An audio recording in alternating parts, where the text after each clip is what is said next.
God, it's so.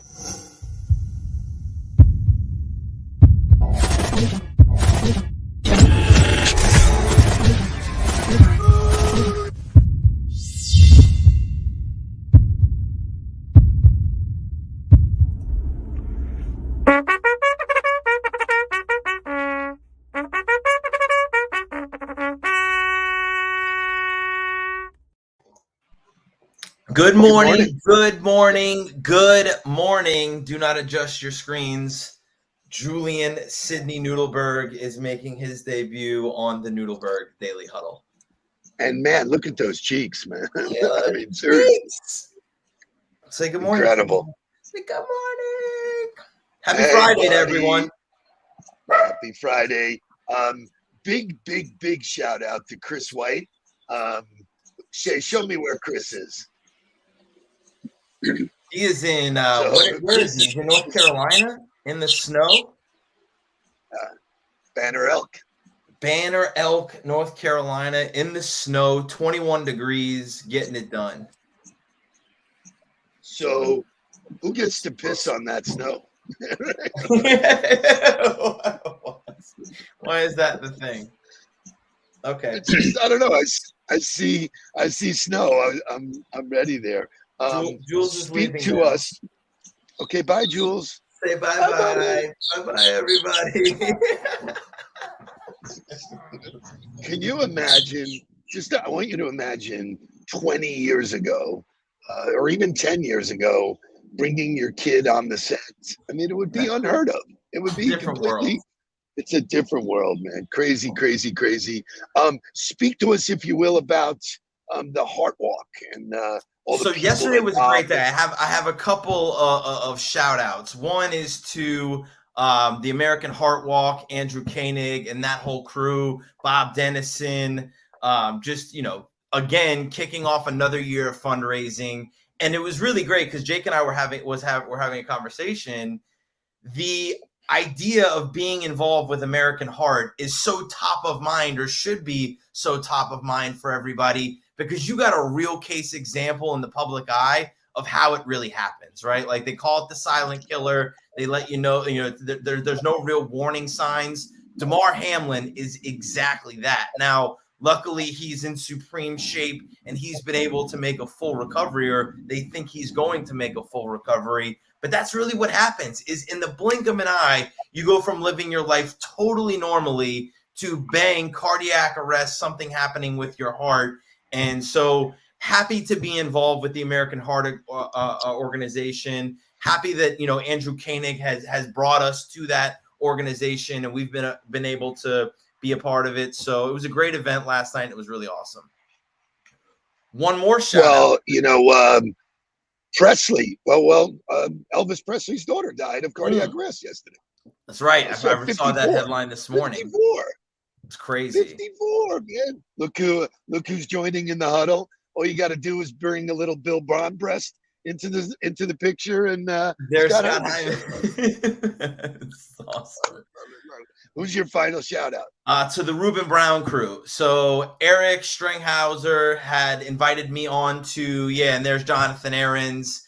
I got on their morning huddle yesterday. They do it at 9 a.m. Central Time, so it was 10 o'clock for us. I got to spend 30 minutes with them, and the focus for them and what they're doing is they're talking about morning routines and the power of morning routines. And so it was really great to get to talk to them about what my morning routine is, what I do, why I do it, how to help them develop a morning routine. There's a bunch of people that were a part of the 4 a.m. club in there. So it was just great stuff to be with them. Awesome. Don't want to take any time away from our guest this morning. And Scotty McGregor's here. Look at this, man. It's huge squad. An amazing morning. Let's wake up. We have some walk-up music for Bill, and then we're right into it with the Chief Performance Officer for Tao Hospitality. Wake up, everybody. Get up.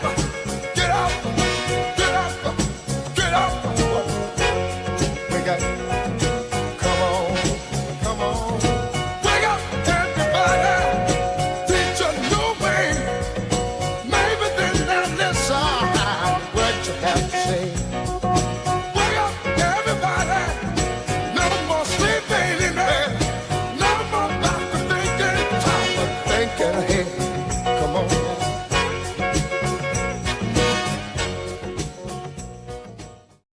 right, here we go. So here's the lineup. Got to have walk-up music for our friend Bill Bonbrest, which we do. It's got to be Motown because Motown's birthday was yesterday. We just never got to it. So we got that. Then we got Huddler in the hot seat music. And then Bill Bonbrest is here, ready to go. Give me some Motown. Summer's here and the time is right for dancing in the street. They're dancing in Chicago, down in New Orleans, in New York City. All we need is music, sweet music. There'll be music everywhere. There'll be swing, swaying, and records playing, dancing in the street. Oh, it doesn't matter what you wear, just have a wrong.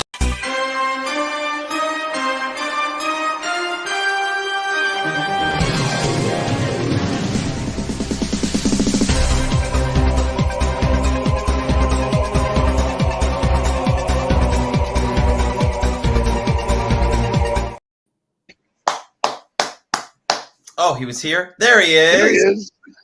Welcome to the Nudelberg Daily Huddle, Bill. So I got to tell you, the reason why I chose that music is what you and your team get to do for a living is basically dancing in the street. You create these incredible events. So welcome to the party, my friend.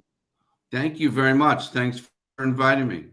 A lot of Glad energy. to here. have you on. Glad to have you here. Would love for you to take the opportunity to share with the Huddle community your story, who you are, where you come from, and how you got to where you are now. Okay. Well, I've been with Tao Group Hospitality since 2005. And here is that I'm the two founders at the time, Mark Packer and Rich Wolf. And Rich and I worked together starting in the summer of 1982 for my dad, who was also in the restaurant business and had a place out in East Hampton, Long Island called The Laundry that opened in the summer of 1980. And Rich and I were in college and we started working there. He was a server. I was a bartender. Neither of us had any experience. My dad had to hire me, and he hired because he lied to experience. So it was we started working together there then, and even though I only worked for my dad for 2 summers, 1982 and 1983, he was a great mentor to me and kind of really was the reason that I got into the business because I had grown up around it. And then once I started working with the Tao guys in 2005, after doing a bunch of things in between, actually, the truth is I've only worked for 4 groups in the last 42 years. Oh, wow. Not including my dad. I worked for my dad for 2 summers, and then I worked for a guy named Elio Guattolini, who was my second mentor. And Elio has a restaurant. The restaurant's still there. Elio's passed on 84th and 2nd, which is a fantastic, soulful restaurant still to this day.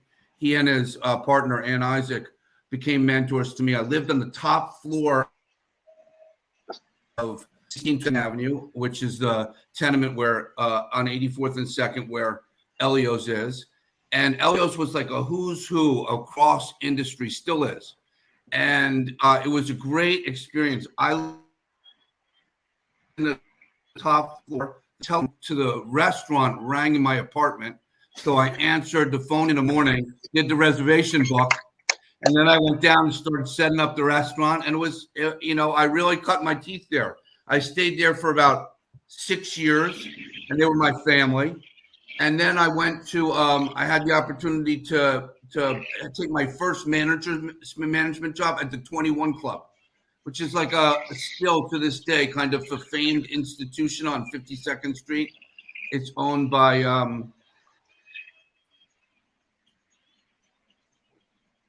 Is his internet breaking up? now the last 2 years, but it's an institution. We had lost Did you lose me? We had lost you for a second there, Bill. But so you went from the 21 Club to then the Tao Group, and you've been with the Tao Group now for 18 years. Before I did that, in between Tao and in between the 21 Club and Tao, I had one other assignment, which was this great experience of working with somebody who's our chief Medella, who I've worked with since 1992. And he and I were partners, managing partners at the Carmine's Restaurant Group. Wow. So we had a bunch of places, and we were doing that. And then in 2005, I came over to Tao, and Ralph came over in 2007. So we've been working together, and now our company is a lot bigger. The core group of us have worked together for a long time. Noah Tepperberg and Jason Strauss are our co-CEOs, and they are two of the co-founders as well. And Mark and Rich have now sailed off into the sunset. They're on our board, but they no longer have an active role in managing the company. And there's a senior leadership team, including myself, that's laser focused on growing our business.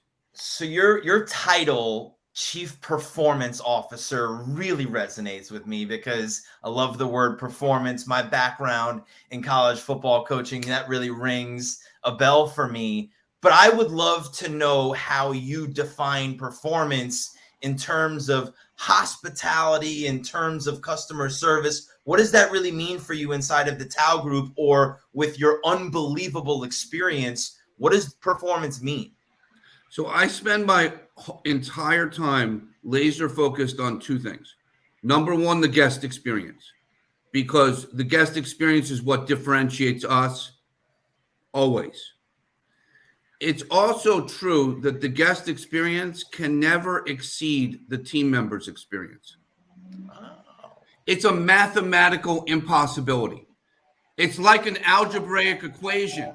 If we do a great job taking care of the crew, they'll do a great job taking care of the guests. That's the way it works. It's the only way it works. So I don't do anything else but stay focused on the guest experience and focused on the team member experience.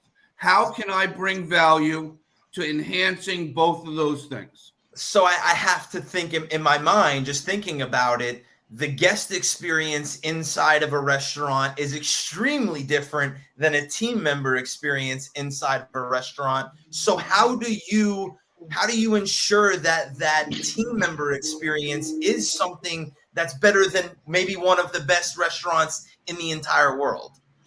Well, if we're doing the right work, it shouldn't be any different, because the common denominator should be, I'll quote Maya Angelou, I've learned that people will forget what you did to them. People will forget what you said to them. But people will never forget how you made them feel. So if we're doing a good job making our team members feel appreciated, valued, like there's an opportunity for a career path in the hospitality industry to flourish and grow, and we'll do our part to help develop you to be your personal best. You've got to do your part and suit up and show up every day and keep following direction and listening and learning, all those things. But we'll do our part and make sure that you are valued, you're appreciated, you're loved, you're taken care of, all those things. So I have to ask then, if you know, you're trying to create this unbelievable team member experience, from what I know about the hospitality business right now and from what happened during the pandemic, it's been very hard to, number one, stay staffed, but then staff with quality people who have that kind of mindset, who want to show up, who want to learn, who want to grow, who have that, you know, that drive to do what you're asking them to do. How has it been trying to ensure that you're delivering that in order to create a great guest experience with this obstacle of, you know, staffing with people and hiring? Never been more challenging. Got to get real. Never, ever, you know, the hospitality industry has had a mass exodus. There's a much more limited pool of interested participants, and team members who really want to work hard, strive, grow, learn, stretch, all those things. And at the same time, my experience has been over 40 years that good people attract good people. So if we can identify people who already believe what we believe, then we're 90% there. It's impossible to make a great server or a great bartender a good person. It's very easy to make a good person a great bartender or a great line cook.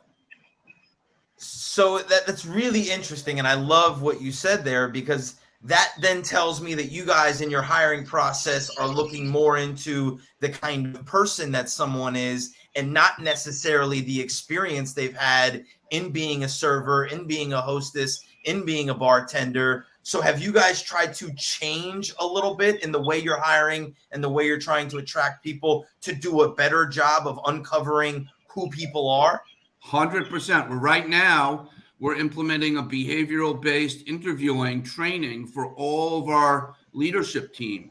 And what that looks like is, the best indication for someone's future behavior is their past behavior. So Sure. If we can get a candidate for any job to talk about what they did, what they thought, and what they said in any specific scenario. By the way, the scenario is definitely going to come up. Today's Friday. There are going to be scenarios that are going to come up today that are easy to ask specific behavioral-based questions about, no matter what position that you're coming into. That's what we hire hard, we manage easy, and we fire fast. Oh, I love that. I love that. Hire hard, manage easy, fire fast. 3 very good nuggets. Dad, you have something? Well, Jay, who was in Yeah. the hot seat last week, asked a great question. I know the answer just in 2 weeks of working with his team. But, with the generation gap between management and labor, how do you connect with your young team members? I want to hear your answer, and then I'm going to give you my perspective as an outsider. I listen, first of all, I'm 62 years old. The most exciting thing about what I do is that I learn and stretch every day. So yesterday, Jay, I'll answer the question this way. Yesterday, I had a second interview with a 22-year-old kid who's studying at the University of Michigan. He's passionate about food. He doesn't necessarily know what he wants to do his first job. He got connected to me through a family member. I said, yes, I'm happy to talk to this kid. He gave me a recommend. So our first conversation was 2 weeks ago. And I said, well, give me an example of a great guest experience that you've had in any restaurant your entire life. And he goes, well, I was home over the holidays and my mom took me down to this little place called Rosella's on the Lower East Side. By the way, 22 seats, one of the most soulful personal restaurants I've ever been to. One of the best guest experiences and greatest example of gracious hospitality out there. Don't miss it if you're in New York and you get to New York on the Lower East Side, Rosella's. And so he told me about Rosella's. I said, what was great about it? He told me. And I went there 2 nights ago. I just told you what my experience was like. I connected with the chef and owner. I thanked him for doing what he does. And I'll share the story about the touch points during that meal with our entire crew over the next, several days and several weeks. I've already sent it out. I've already sent notes to a few people. I went to Uptown for dinner. I told them about it last night. But to get back to answering your question, Jay, this 22-year-old, I told him, he asked me what to do. I said, listen, don't worry about what your first job is. Spend the next time over the next couple of months between now and when you graduate and ask yourself 5 questions. Who am I? What do I want? What's my purpose? What are my unique talents and gifts? Who can I help? And don't worry about answering those questions. Just let the universe produce the answers. Write down in a notebook everything that you think, just stream of consciousness, 10 minutes a day after you ask yourself those questions. Anything that's on your mind about work, about anything else.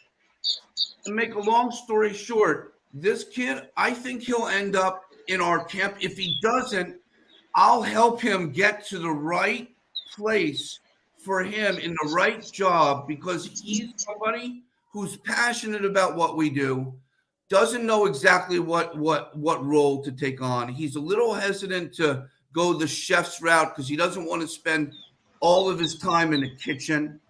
And like the way that I think that I stay connected to what young people want is I actually interact with them all day long. One of the smartest people that I work with is the person who we just created a different role for. She was in one role and I needed some help on getting our reservations, part of our guest experience, dialed in and improved. And so we put her in charge of that. And my job is to recognize where there are pockets of excellence in our system, because we have 71 branded locations, which is nothing that when I was sitting answering the phone at Elio's and taking people's reservations 42 years ago, I ever imagined, believe me. Not on my agenda. But that's the reality. And so I needed Nicole, who's 25, and really laser, like super smart and tons of energy and can't do enough. I needed some help on how to make that part of our guest experience better.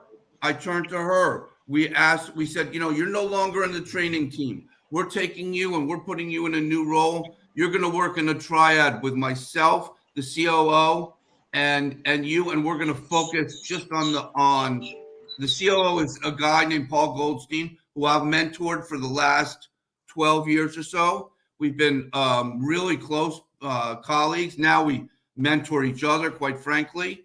And he's our COO. He stepped into that role when I stepped into the role as Chief Performance Officer. And that's what we do. But we get a lot of people who refer their kids and grandchildren to us. And we take those people and say, okay, who are you? What do you want to do? Let's go. And we find a lot of our best people that way. So I have just one that you can have. Wait. So for me, experiencing the team, in a training, learning opportunity, we set up the call. I'm working with the New York office. There's 6 or 7 people on the special events team.